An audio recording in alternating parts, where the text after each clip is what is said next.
बिस्मिल्लाहिर्रहमानिर्रहीम, अस्सलाम वालेकुम। बिजली की कीमत में मजीद इजाफा कर दिया गया है। हर चीज़ की कीमत बढ़ती चली जा रही है और अब गंदम का बहरान भी आ रहा है। फ्लावर मिल्स एसोसिएशन ने पूरे मुल्क में हड़ताल कर दी है। तमाम फ्लावर मिल्स बंद कर दी गई हैं और इसके बाद आटे का बहरान पैदा हो रहा है। आटा मजीद महंगा होने जा रहा है। हर चीज़ की कीमत बढ़ गई है। दालों की कीमतें बढ़ गई हैं और इससे भी बुरी खबर यह है कि ये जो कीमतें बढ़ी हैं ये यहाँ नहीं रुकनी। अब तो IMF की तरफ से एक और डू मोर का मुतालबा है। 45% तक ज़राअत पर टैक्स। अंदाजा लगाइए आप, ज़राअत में पहले ही पंजाब की हुकूमत की तरफ से कमर तोड़ दी गई किसानों की। अब 5 लाख रुपए तक ट्रैक्टर महंगा कर दिया गया है। बिजली ज़राअत के लिए मजीद महंगी कर दी गई है और इसके साथ साथ जनाब कमर्शियल सार्फिन के लिए बिजली मजीद महंगी कर दी गई है। 45% तक आप सोचिए, क्या पाकिस्तान का किसान 45% तक इनकम टैक्स दे सकेगा? वो तो पहले ही मदद मांग रहा था, किसान का पहले ही बुरा हाल हो गया। अब IMF के कहने पर इतना टैक्स कौन बर्दाश्त कर सकेगा? गाड़ियों की सेल्स जो हैं वो भी नीचे चली गई हैं। ऐसे लगता है कि हुकूमत कुछ नहीं छोड़ेगी, हुकूमत किसी को नहीं छोड़ेगी। सिर्फ और सिर्फ हुकूमत को ये चाहिए कि जो उसके इदारे हैं, हुकूमत में जो लोग बैठे हैं, उनके मज़े रहने चाहिए, उनकी मौजें रहने चाहिए। बाकी जिस मर्जी के खिलाफ आप जो मर्जी करवा लें, जितना मर्जी मुआशी बहरान आता रहे, उनको इससे कोई गर्ज नहीं है। आप देखें वो इसको रोकने के लिए कर भी कुछ नहीं रहे कि IMF कह रहा है करते चले जाओ। हमें तो कुछ नहीं कह रहा। हमें तो नहीं कह रहा कि आप अपना पेट काटें, अपने जो आपके मामलात हैं, याशियां हैं, वो कम करें, अपनी मराद कम करें। वो कहीं कम नहीं हो रही। किसी तरह से भी कोई बड़ा ऐलान इस बारे में नहीं हुआ। टैक्सेस की भरमार हो चुकी है।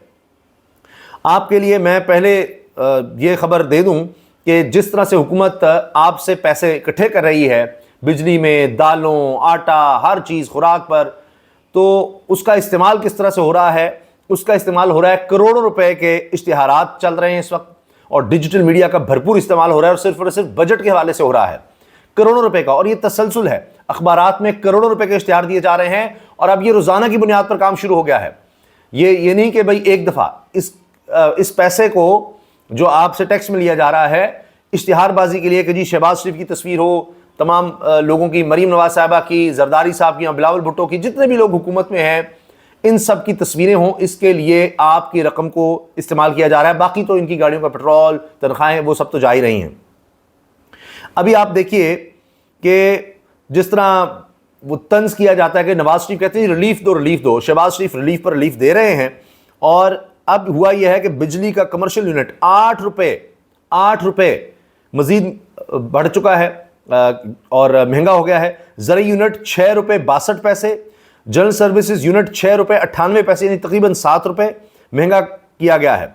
और अब आप सोचिए कि और कितनी ज़्यादा महंगाई होगी जब कमर्शियल बढ़ेगा, उसका यूनिट यानी उसकी प्राइस बढ़ेगी, तो वो किससे लेगा? वो सारिफ से लेगा। उसने भी तो अपना रोज़गार चलाना है, उसको भी रकम चाहिए। अब ये किसान के लिए अगर बिजली महंगी की गई है तो वो कहाँ से खर्चे पूरे करेगा? खाद पर टैक्स हो गया, हर चीज़ पर टैक्स आ गया, ज़रूरी अजनास पर टैक्स हो गया, स्प्रे पर टैक्स, हर चीज़ पर टैक्स बढ़ गया है। तो उसके बाद उस पर अब इनकम टैक्स भी 45% तक कहा जा रहा है दे। तो ज़राअत ये था कि हम अपना खाना पीना पूरा कर लेते थे, चलो मुल्क में खुराक की इस तरह से कमी नहीं थी। हाँ, गवर्नमेंट कहती थी हम बाहर से ले लेंगे, आपसे नहीं खरीदेंगे, कर्ज लेकर बाहर से हम गंदम ले आएंगे लेकिन किसान से नहीं खरीदेंगे, वो अलग बात है। लेकिन किसान उगा रहा था। अब वो कह रहे हैं तुम क्यों उगा रहे हो? तुम इस मुल्क को, इसकी आवाम को क्यों पाल रहे हो? क्यों तुम खुराक उगा रहे हो? तुम भी जनाब माशी तौर पर मर जाओ, लोग भी खुराक के बहरान में मरते हैं, मरें, हमारा काम चलना चाहिए बस। अब टैक्सेस की भरमार की वजह से खाने पीने की अशिया भी महंगी हो गई हैं। सिर्फ चंद चीज़ों के बारे में मैं आपसे अर्ज़ कर देता हूँ कि कीमतें कहाँ तक पहुँची हैं। घी के कार्टन पर 300 रुपये, खुला ऑयल 380 से बढ़कर 420 रुपये हो गया है। दाल मूंग 280 से बढ़कर 340, दाल चना 280 से बढ़कर 320 रुपये हो गई है। अब ये यानी किसी एक जगह के रेट होते हैं, आप देखें तो उससे कंपैरिजन होता है, किसी जगह पर हो सकता है इससे भी ज़्यादा महंगाई हो चुकी हो।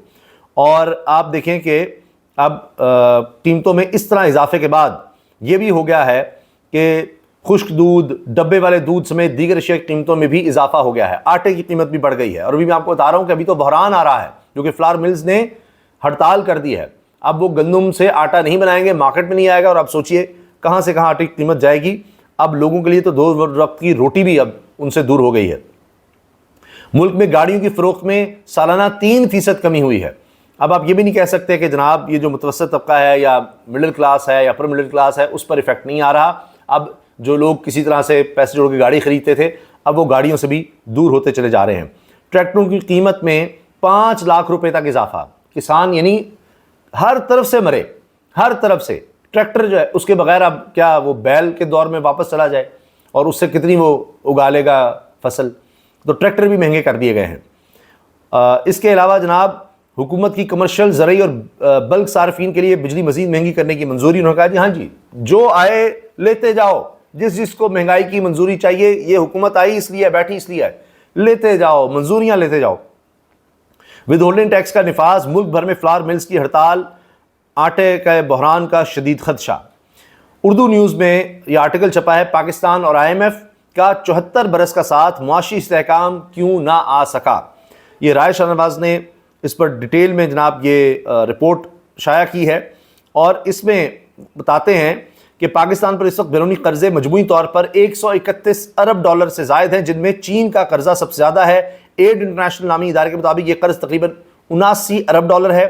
स्टेट बैंक ऑफ पाकिस्तान की बैरूनी कर्जों की रिपोर्ट के मुताबिक 38 अरब डॉलर के कर्जे मुख्तलिफ मालिक के लिए हैं। 7.5 अरब डॉलर IMF और 7.5 अरब डॉलर के इंटरनेशनल बॉन्ड्स हैं। किसने सबसे ज़्यादा कर्जे लिए?